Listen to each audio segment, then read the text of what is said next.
Here's a video on how the Mini Jeep works. I'm going to show the bottom side of it and the top here and kind of walk you through how you can build it yourself. So we start off in the front here with a 2x2 3D printed piston 2-stroke reed valve engine. And it goes from there to this flywheel right here, and then it goes in the back right here to this medium smallish sized gear, and then it goes down to a 24 tooth gear down there. And I'm gonna just give you kind of a look at some of the other stuff up here, some of the aesthetic parts. So these are just the seats. Then back here we have the spare tire and brake lights. And I just put some tiles back there to clean it up a little bit. Then I put these little cheese slope pieces to make the armrest right here. And then I just use these slopes right here to do that. Just like that. And then we got the steering wheel, little shifter. And then we have the windshield right here. And then in the front we have the grille and both of the headlights. And then the wheels in the front. And that's it for the top. So I'll flip it over so I can show you what it looks like on the bottom here. So, on the bottom, the front wheels are disconnected from each other. There's just these bushings that hold the wheels in so that they don't fall out. And then there's two of these 1x6 Technic beams right here. And other reel is the same thing.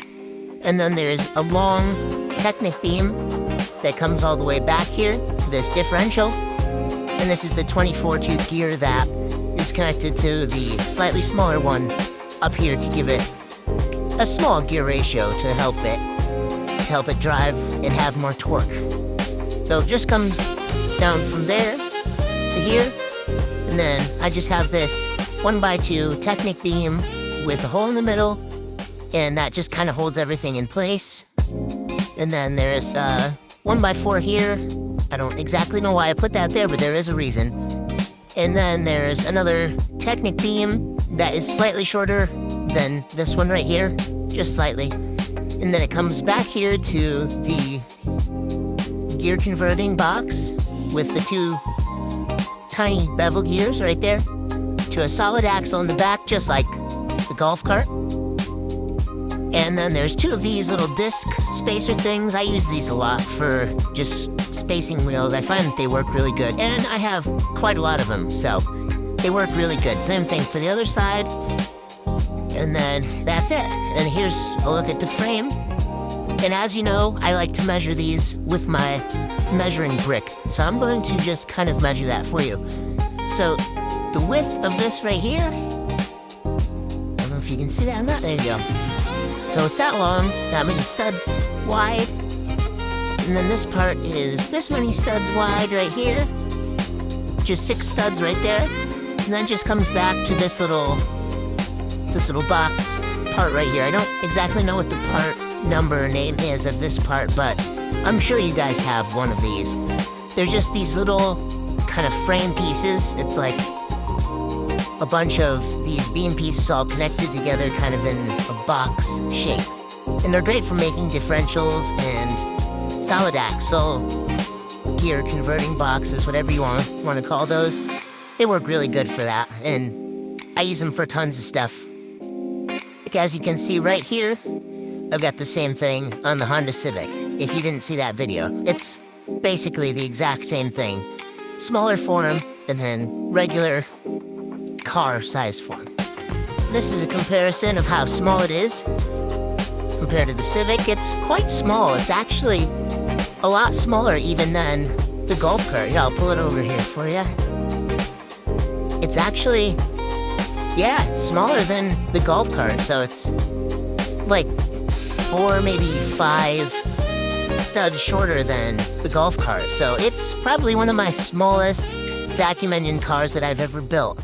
And it's pretty powerful for only having a 2x2 piston vacuum engine.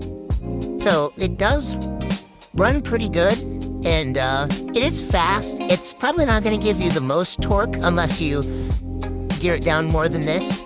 I know that there is a smaller version than this gear of like a spur gear that you can use with the chain.